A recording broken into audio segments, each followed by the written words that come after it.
बिस्मिल्लाहिर्रहमानिर्रहीम सल्लल्लाहु अलैहि वसल्लम। अस्सलाम वालेकुम क्लास 10। उम्मीद है आप सब खैरियत से होंगे। आज हम करेंगे यूनिट 9 का थ्योरम नंबर 5 लास्ट थ्योरम। इससे कबल हम प्रीवियस वीडियोस में थ्योरम नंबर 1, 2, 3 एंड 4 थ्योरम्स को डिटेल से डिस्कस कर चुके हैं। इनके लिंक्स मैंने डिस्क्रिप्शन में दे दिए हैं, आप इनसे रिलेटेड भी लेक्चर ले सकते हैं। थ्योरम नंबर 5 की जानिब चलते हैं। हमारा थ्योरम है two chords of a circle which are equidistant from the centre are congruent. वो ये कह रहा है अगर सर्कल की दो कॉर्ड्स सेंटर से इक्वल फासले पर हों, टू कॉर्ड्स सर्कल की जो कि इक्वल फासले पर हों सेंटर से, आर कॉन्ग्रुएंट, तो वो कॉन्ग्रुएंट होंगी। तो सबसे पहले इस थ्योरम की हम फिगर बनाएंगे, डायग्राम बनाएंगे। तो डायग्राम किस तरह से बनाते हैं, सबसे पहले हमने एक सर्कल ड्रॉ करना है, ठीक है। और ये डायग्राम भी जो सी है वो हम स्टेटमेंट की मदद से ही बना लेंगे, ठीक है। ये हमने सर्कल ड्रॉ कर लिया, ठीक है। और अब इस सर्कल में उसने कहा है कि दो कॉर्ड्स जो हैं वो इस सर्कल में इक्वी डिस्टेंस पर हैं, ठीक है। तो हम इस सर्कल के अंदर दो कॉर्ड्स जो है वो ड्रॉ करेंगे, ठीक है। एक कॉर्ड इधर ड्रॉ कर लेते हैं, दूसरी कॉर्ड जो है वो इस साइड पे ड्रॉ कर लेते हैं, ठीक है। और वो ये कह रहा है कि ये दोनों कॉर्ड जो हैं वो सर्कल के सेंटर से इक्वी डिस्टेंट पर है। ये सेंटर है, इसको हम ओ का नाम दे लेते हैं। और यहाँ पे हम एक कॉर्ड ड्रॉ कर लेते हैं, ठीक है। और एक कॉर्ड जो है वो हम इधर ड्रॉ कर लेते हैं ऐसे, ठीक है। और इस कॉर्ड को हम नाम दे लेते हैं ए बी का, और इस कॉर्ड को नाम दे लेते हैं सी डी का। अब इसका भी सेंटर से जो डिस्टेंस है वो इक्वल है, ठीक है। और इसका भी जो डिस्टेंस है सेंटर से वो इक्वल है। दोनों कॉर्ड्स का सेंटर से डिस्टेंस जो है वो इक्वल है। तो इस तरह से हमने डायग्राम बना ली। अब इसी के बारे में हम ये लिखेंगे कि दो कॉर्ड्स हैं हमारी, एक है ए बी और एक सी डी। इसको गिवन में लिखेंगे कि A B and C D are two chords, दो कॉर्ड्स हैं एक सर्कल की। A B and C D are two chords of a circle, और इसका सेंटर ओ है, ठीक है, विद सेंटर एट ओ, ठीक है। सबसे पहली इंफॉर्मेशन गिवन में हमने इन कॉर्ड्स के बारे में ही लिखनी है, two chords of a circle. तो हमने ए बी और सी डी दो जो कॉर्ड्स बनाएंगे उनके बारे में लिख देना है कि A B C D are two chords of a circle with centre at O, जिनका सेंटर ओ है। मैं आपसे रिक्वेस्ट करूंगा कि थ्योरम को समझने के लिए जितना जितना काम हम करते जाते हैं, जैसे हम सबसे पहले गिवन करेंगे, आप गिवन की साथ में और डायग्राम की साथ में प्रैक्टिस कर लें, फिर प्रूव करेंगे, उसके साथ प्रैक्टिस करेंगे वीडियो को पॉज करके, इसी तरह कंस्ट्रक्शन और इसी तरह के बाकी स्टेप्स। तो फिर आपको ज़्यादा आसानी से ये समझ में आ जाएगा, ठीक है। तो आप भी नोटबुक और पेन साथ में लेके बैठे, इंशाल्लाह आपको उसके बाद ये थ्योरम जो है वो एक दो दफ़ा प्रैक्टिस करने से अच्छे से क्लियर हो जाएगा, ठीक है। तो कॉर्ड्स का जिक्र कर देना है। उसके बाद देखें, जब भी कोई चीज़ सेंटर से इक्वल डिस्टेंस पर है, ठीक है, तो इसके लिए ये ज़रूरी है कि हम जो है वो इसके ऊपर परपेंडिकुलर ड्रॉ करें, ठीक है। जैसे फॉर एग्जांपल आप यहाँ पे स्टैंड कर रहे हैं और आपने ये देखना है कि आप इस लाइन से कितना दूर हैं, ठीक है। तो ये आप स्टैंड कर रहे हैं और आपने देखना है कि आप इस लाइन से कितना दूर है। तो आप क्या करेंगे, बिल्कुल स्ट्रेट इस लाइन की तरफ जाएंगे। अब ये जो आपका बिल्कुल स्ट्रेट जाना है वो क्या है, इस लाइन के ऊपर परपेंडिकुलर होगा।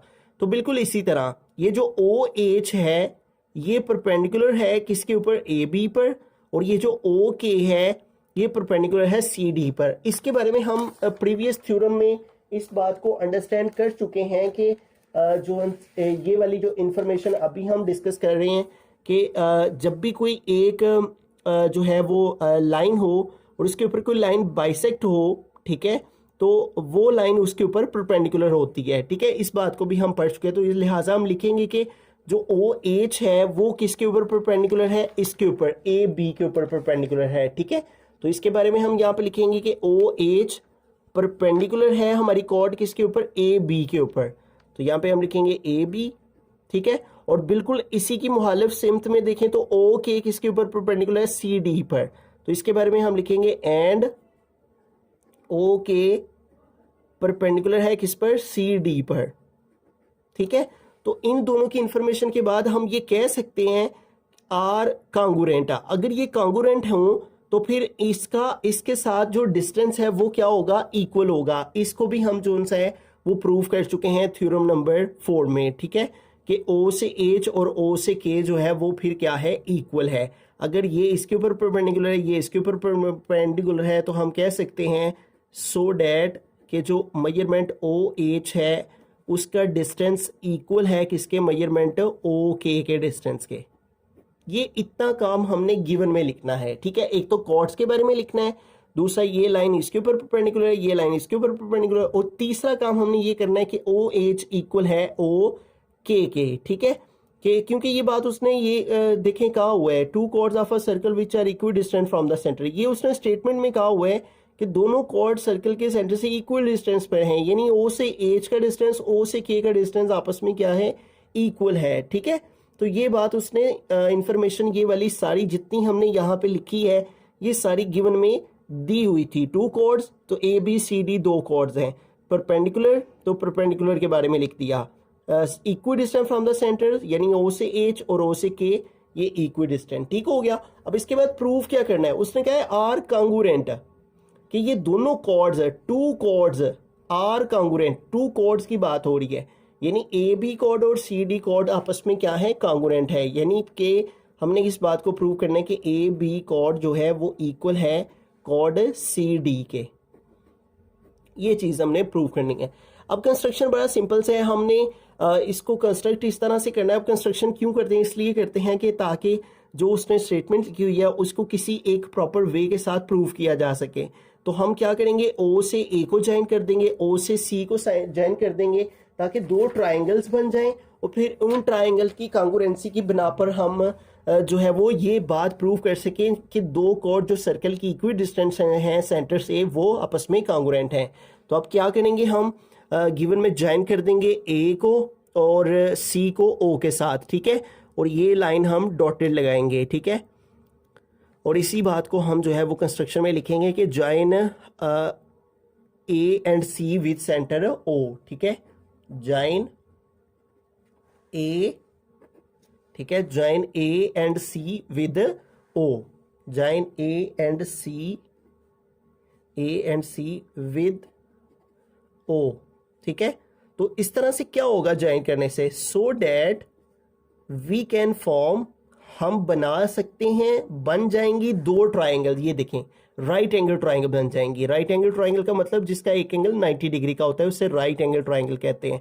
यहाँ पे ये 90 डिग्री की लाइन इसके साथ बनेगी और यहाँ पे ये 90 डिग्री की, ये देखें दो राइट एंगल ट्राइंगल बन गई है, एक OAH और दूसरी OCK, ठीक है। We can form right angle triangles, ठीक है, ट्राइंगल्स।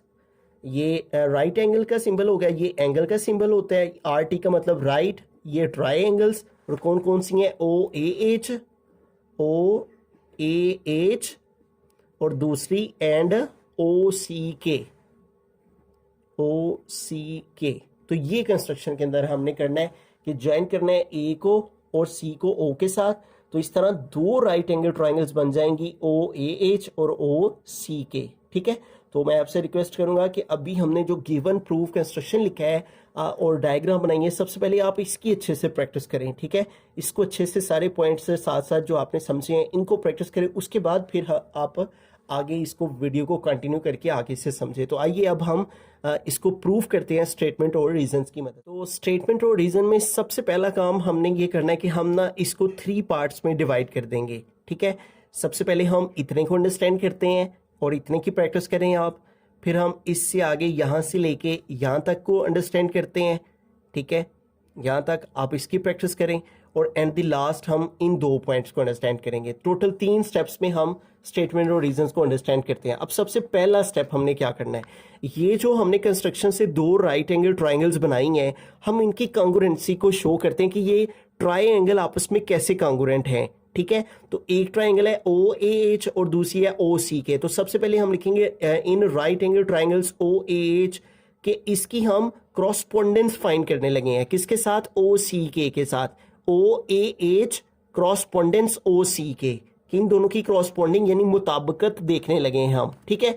अब अगर एक राइट एंगल ट्राइंगल की हाइपोटेनियस दूसरी राइट एंगल ट्राइंगल के हाइपोटेनियस के बराबर और इसकी एक साइड दूसरी साइड के इक्वल हो, तो हम कह सकते हैं कि ये दोनों ट्राइंगल कॉन्ग्रुएंट है और इसी बात को हमने साबित करना है। देखिए सबसे पहला स्टेप, हाइपोटेनियस ओ ए इक्वल है हाइपोटेनियस ओ सी के। हाइपोटेनियस ओ ए और हाइपोटेनियस इक्वल है ओ सी के। क्यों इक्वल है? क्योंकि दोनों सेम सर्कल के रेडियस हैं, radius of the same circle. ये देखिए ना, अगर हमारे पास इस तरह से एक सर्कल हो और इस सर्कल का ये एक रेडियस है और इस सर्कल का ये रेडियस है, ये रेडियस है, तो तमाम रेडियस आपस में इक्वल होते हैं क्योंकि सारे एक ही सर्कल के सेंटर से निकल रहे होते हैं, ठीक है। और सर्कल के सेंटर से बाउंड्री तक का तमाम के तमाम पॉइंट्स का जो डिस्टेंस होता है वो इक्वल होता है, ठीक है। इस बिना पर हम कह सकते हैं कि ओ ए ओ सी इक्वल है, हाइपोटेनियस हाइपोटेनियस इक्वल है। और इसकी रीजन क्या लिखेंगे कि radius of the same circle, दोनों सेम सर्कल के रेडियस। ये पहला पॉइंट हो गया, ठीक है।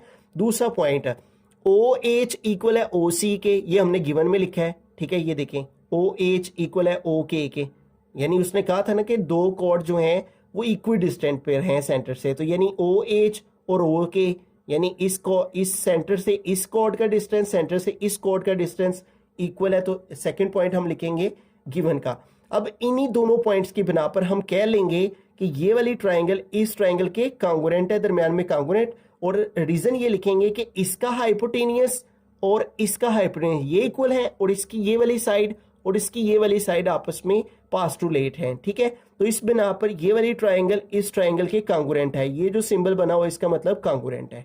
तो ये पहला पोर्शन है स्टेटमेंट और रीजन का, जिसमें हमने इन दोनों ट्राइंगल की कॉन्ग्रुएंसी को शो किया है कि पहले हमने लिखना है कि ये दोनों की क्रॉसपोंडेंस इसके साथ, और फिर हमने लिखना है इसका हाइपोटेन्यूस इक्वल है, रीजन लिखने है कि रेडियस ऑफ सेम सर्कल के। फिर हमने कहना है कि ये ओ एच ओ के इक्वल है, रीजन लिखनी है कि ये दोनों जो है वो गिवन में हमने लिखा है कि ओ एच ओ के इक्वल है। और इन दोनों पॉइंट की बिना पर हम कहेंगे कि दोनों ट्राइंगल कॉन्ग्रुएंट है और रीजन एच एस पास्टरेट। अब अगला काम, इसके बाद सेकंड पोर्शन स्टेटमेंट और रीजंस का, उसके अंदर ये मैंने यहां तक ये सारे पॉइंट्स लिखे हैं। अब सबसे पहला पॉइंट हम ये लिखेंगे कि ए एच इक्वल है सी के। अब ये हमने क्यों लिख दिया?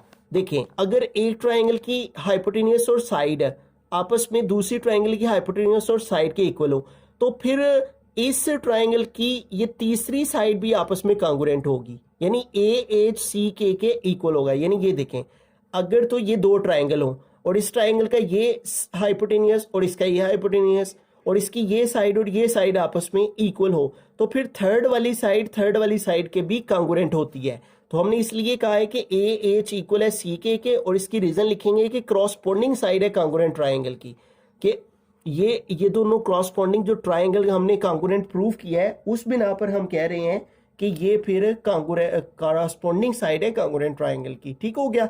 और इसके सामने हम इसको इक्वेशन 1 का नाम दे लेंगे। अब इसके बाद हमने क्या करना है, एक दफा हमने ये ए एच की डायमेंशन लिखनी है और एक दफा इस सी के की डायमेंशन लिखनी है, ठीक है। A H is equal to और सी के इज इक्वल टू। अब ए एच किसके इक्वल है, ये देखें, ए एच किसके इक्वल है, इस टोटल को 2 पे डिवाइड कर दें तो ए एच निकल आता है। ये वो कह रहा है कि ये इतने की लेंथ बताएं, ठीक है, ये ऊपर वाली की लेंथ बताएं। तो हम क्या करेंगे, इस सारे को 2 पे डिवाइड कर देंगे, क्योंकि ये देखें ये लाइन इसके ऊपर परपेंडिकुलर आई है ना, तो जब भी कोई लाइन दूसरी लाइन के ऊपर परपेंडिकुलर होती है तो वो उसको बाइसेक्ट करती है, यानी उसको 2 पार्ट्स में डिवाइड करती है। तो ये वाली लाइन ने इस ए बी लाइन को 2 पार्ट्स में डिवाइड किया है, इसलिए ए एच और एच बी इक्वल है ना, तो हम कह सकते हैं ए एच किसके इक्वल होगा, इस सारे को 2 पे डिवाइड कर देंगे। सारा क्या है, ए बी, और 1/2 यानी डिवाइड कर दिया। और रीजन यही लिखेंगे कि O H perpendicular A B के, इसलिए हम इसको कह सकते हैं। फिर इसी तरह सी के की मेजरमेंट लेंगे, सी के की भी इसी तरह से, सी के किसके इक्वल है, इस सारे को 2 पे डिवाइड कर दें तो सी के की मेजरमेंट निकल आती है, ठीक है। यानी अगर ये टोटल 12 है तो ये दरमियान से इस एक लाइन है जिसने इसको कट किया है, तो इसका मतलब इस सारे को 2 पे डिवाइड कर दें, ठीक है। 12/2 तो 6 आ जाएगा ऊपर वाला, ठीक है। तो ऊपर वाला कैसे आएगा, सारे को 2 पे डिवाइड करके। तो बिल्कुल इसी तरह सी के किसकी इक्वल है, 1/2 सी डी, ठीक है। तो इसकी वजह क्या है कि इस लाइन ने इसको बाइसेक्ट किया है, इसलिए सी के की measurement half of C D है। इसको थर्ड का नाम दे देना है। अब देखें, जब हमने ये तीनों पॉइंट्स लिख लेने हैं, फिर हमने दोबारा से ये जो फर्स्ट वाला पॉइंट है ना, इसको उठा के यहाँ पे लिखना है, ए एच इक्वल है सी के, और इसके सामने हमने लिख देना है ऑलरेडी प्रूव्ड इन 1। तो पहले आप इन 3 पॉइंट्स की प्रैक्टिस कर लें, ठीक है, पहले आप ये लिखें कि ए एच इक्वल है सी के, रीजन लिखेंगे क्रॉसपोंडिंग साइड है कांग्रुएंट ट्राइंगल की। फिर आप लिखेंगे ए एच की मेजरमेंट किसके इक्वल है 1/2 ऑफ ए बी, और फिर आप लिखेंगे सी के की मेजरमेंट किसके इक्वल है 1/2 ऑफ सी डी, और फिर आप दोबारा से इसी को ए एच और सी के को लिख दें, इसके सामने लिखें ऑलरेडी प्रूव्ड है ना 1। अब यहाँ पे हमने क्या किया है, ए एच इक्वल सी के। अब देखें मेजरमेंट ए एच ये किसके इक्वल है 1/2 ए बी, तो ए एच की जगह 1/2 ए बी पुट कर देना है, और इज इक्वल सी के, तो सी के किसके इक्वल है 1/2 सी डी, तो इसकी जगह 1/2 सी डी पुट कर देना है। अब ये 2 इधर डिवाइड हो रहा है, इधर आके मल्टीप्लाई होगा, तो 2 2 से कट हो जाएगा, बाकी क्या रह जाएगा A B equal C D, और यही हमने प्रूव करना था, ए बी इक्वल है सी डी के, यानी ये वाली और ये वाली जो कॉर्ड्स हैं सर्कल की ये आपस में क्या है कांग्रुएंट।